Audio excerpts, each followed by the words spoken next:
Hello everybody and welcome. So today I'm going to be discussing my thoughts on what we might expect from Destiny 2 and more specifically the raids. When I say raids, I mean I don't even know if that's what they're going to be called for sure.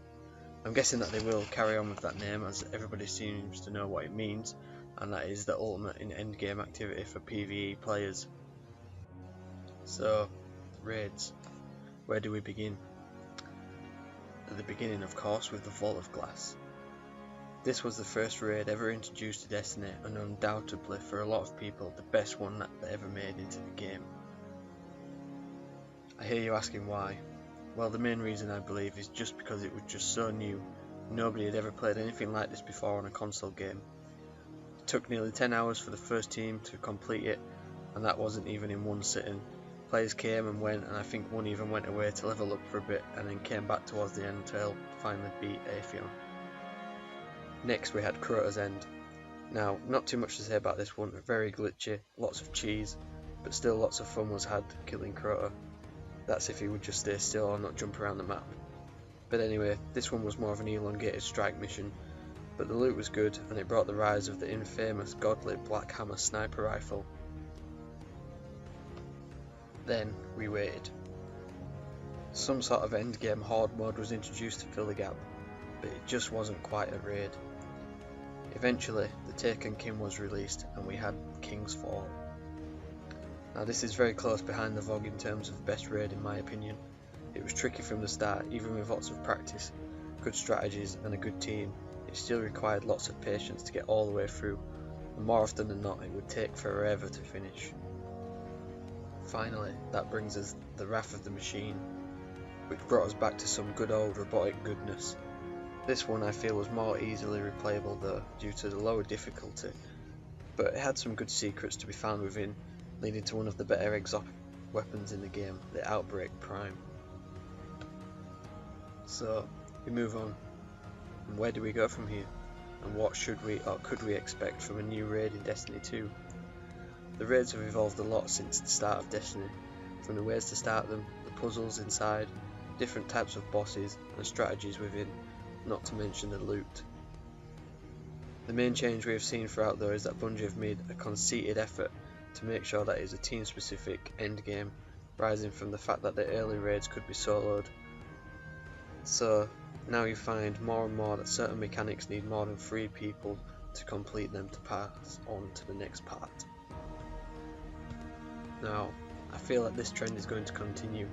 Why would they put so much effort into making the raids when the community just tries to circumnavigate the puzzles and bosses and essentially break the game? I believe the theme of the raid is likely to be leaning towards the Cabal since they're the main antagonists of the game, but also I reckon a slight edge towards the Vex too. Now both of these lead different ways into starting the raid, but open up possibilities of sync plates and hoops regarding the Vex, or even the flying Cabal drop balls we have seen in the Homecoming mission.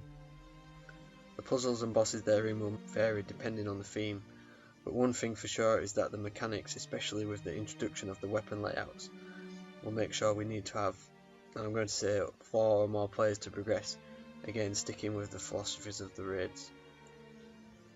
One thing that I would love to see however would be that the team actually needs to split up to progress through a part, say 3 going one way and 3 players going the other, for either a small section or a larger section of the game, even for maybe a boss, where this would require both teams to coordinate their moves and complete the section successfully for all the team to progress and then regroup to finish the raid.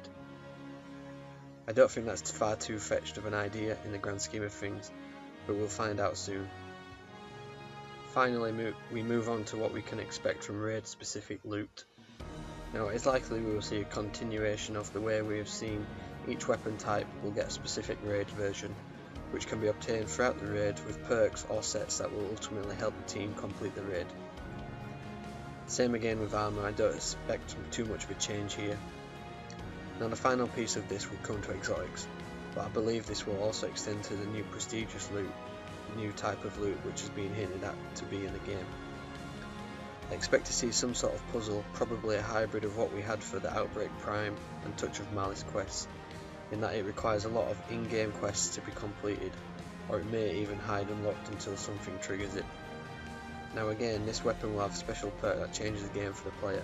Not game breaking, as both Prime and Malice had their uses, but were not as effective in the greater Destiny universe. So there you have it, just a brief view on what I believe we can expect for the upcoming endgame and Destiny 2. Let me know your thoughts on this below in the comments section. Please like the video if you enjoyed it, and hit the subscribe button for more views, news and content, including the new raid as and when it appears in the game. Also check out my Twitch channel for upcoming regular streams of Destiny 2, and follow me on Twitter for more up-to-date action. Cheers.